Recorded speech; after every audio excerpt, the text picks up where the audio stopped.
back to Rating the Lists, where we review, discuss, and reimagine popular movie lists objectively. We're your hosts. I'm Jerry. And I'm Brad, and on this episode we'll be exploring number 49 from Sports Illustrated's top 50 sports movies of all time. All right, number 49 is Phar Lap, released in 1983, directed by Simon Windsor, starring Tom Burlinson and Judy Morris. This is a story about the life of famed Australian thoroughbred champion Phar Lap, from his unlikely rise as an underdog to his mysterious and tragic death in 1932. So, horse racing movie, based on a true story, which is interesting. Kind of felt a lot like, which I'm sure we're probably going to be watching Seabiscuit. Yeah, it's on the list. Okay. It's on the side list for sure. So there have been several movies about horse racing. This is a really interesting choice for this list, because I don't think it's even remotely close to the best of those movies. I'd probably put Seabiscuit above it. When was Seabiscuit released? It was way after this list. It was in the It was like around 2008 or something like that. Okay.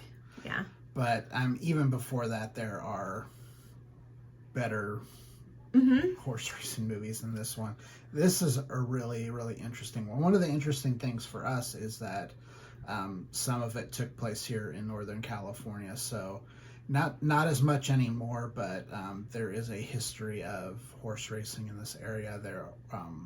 There were several tracks. Most of them have closed down at this point, or are in the process of closing down. I think Golden Gate Fields is pretty close to closing, right? I don't think they have races there anymore. Yeah, so there were a number of tracks here in the area, and especially during that time. And the horse actually died in Atherton, which is here in the Bay Area. Yeah. So basically, the gist of this story is this guy purchases this New Zealand horse of, that's,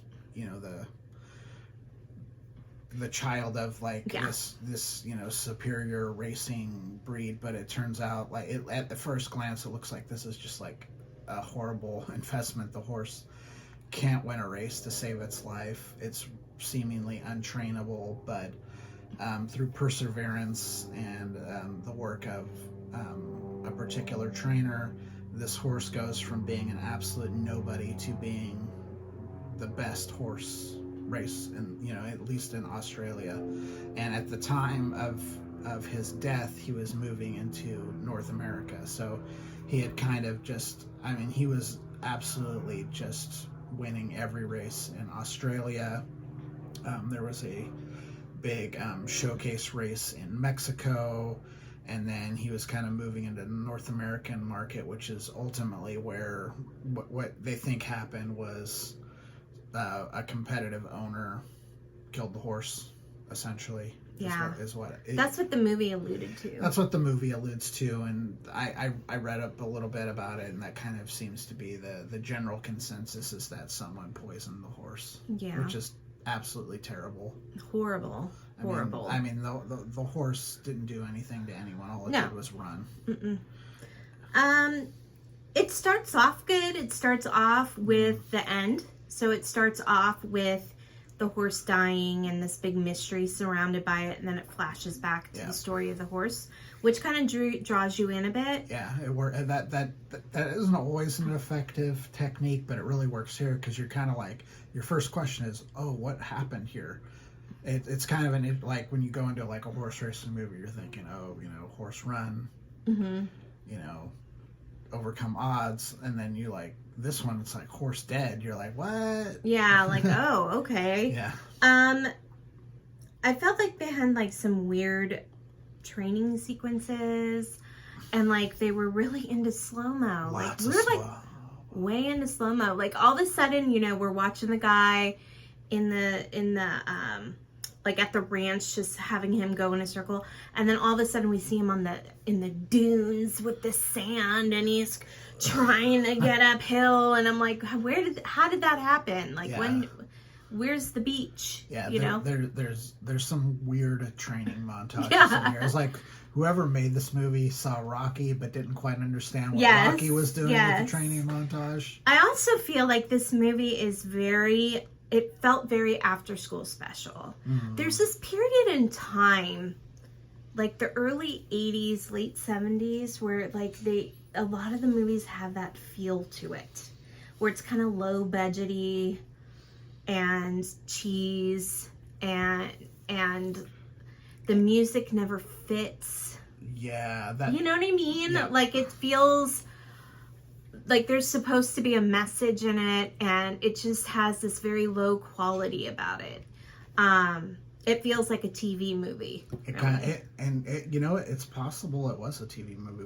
Could be. We don't even really know. This is an Australian production, so who knows? Maybe it was like, you know, Okay. it was on TV there. We don't really quite know for sure. So it's definitely an underdog story. Like Yeah. it's a typical underdog story. and it was An underhorse story. It was an underhorse story, yeah. This was a really difficult one to find to watch. Yes. We got really, really lucky that someone has put up a bootleg version of it on YouTube. Mm-hmm.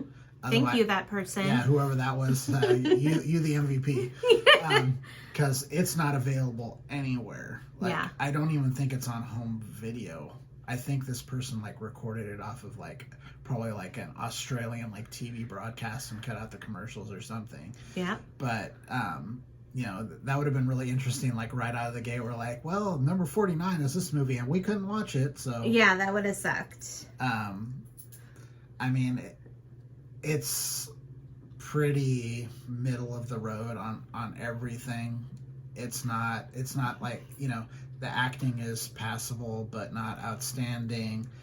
The cinematography is a little weird. Yes. The overusage of slow-mo really, really stands out in watching the movie.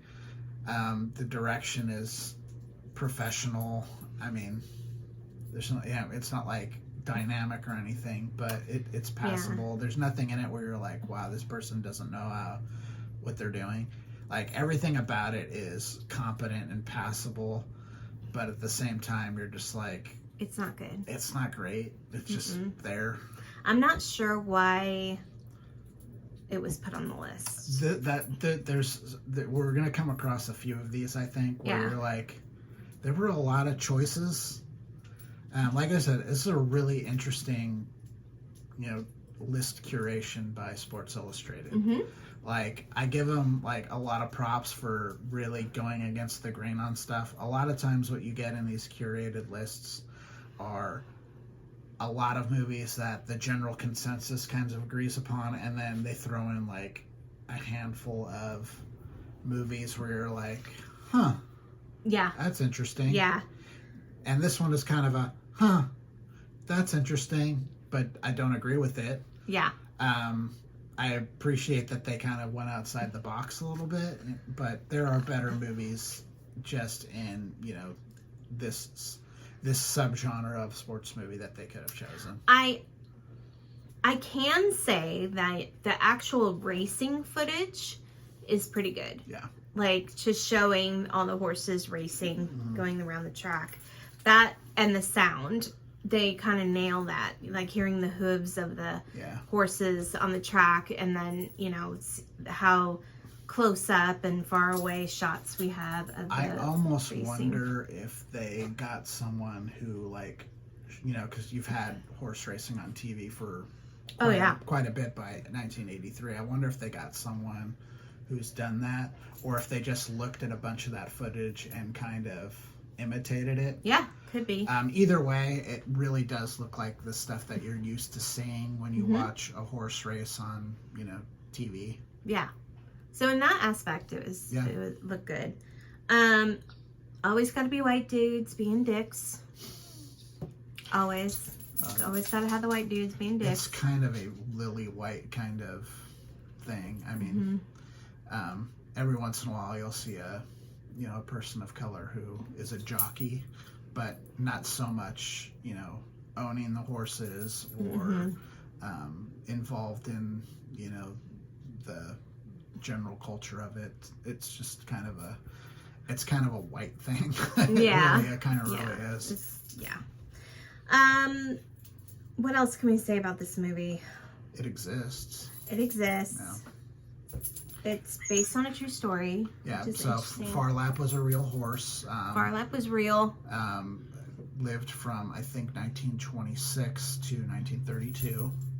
So, you know, horses don't have a huge lifespan in terms of their racing career anyway. He could have had a longer life. Yeah, I mean, most horses live about 25, 30 years for the most part. So, but I mean, this horse was cut down in his racing prime.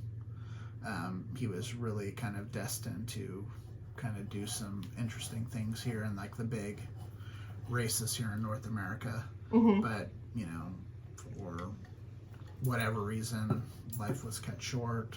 Kind of a shame. Yeah. You hate to see any athlete who's at the top of their game to not be able to perform. Or be killed for it.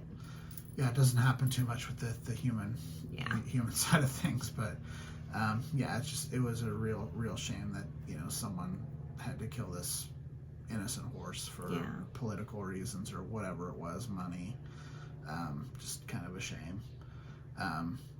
I'd never heard of the story. I'm not a huge, you know, I've been to my fair share of horse races. We have a few people on Jerry's side of the family who really enjoy the ponies. Yes. But I'd never heard of this particular one. Again, it's Australian, so it's not North American. Mm-hmm. You know, if you're here in North America, you hear about like Secretariat and you know, the horse. Yeah, the horses that win the Triple Crown and that kind of thing. So this was kind of an interesting, you know, it was an interesting history lesson, if nothing else. Was, you know, for sure. To learn something about, you know, something I didn't really know a lot about. So how did we score it? I gave it a 57, you gave it a 58, and so the list score is 57.5. So I mean, that's an honest... Pretty middle of the road. Yeah. You're not missing anything if you don't see this movie. If you really are interested in watching it, type in Phar Lap, Pharlap, into...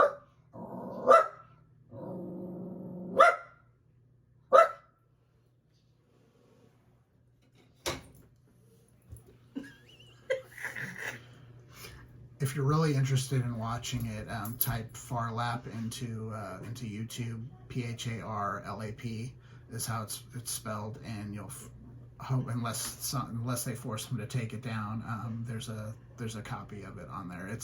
It's not the greatest version of it. I mean, it's pretty grainy and all that, but it's watchable. Okay. Well, if you have seen Phar Lap and you have an opinion on it, let us know in the comments. If you have another movie about horse racing that you feel should be on this list, let us know and we'll take a look at it.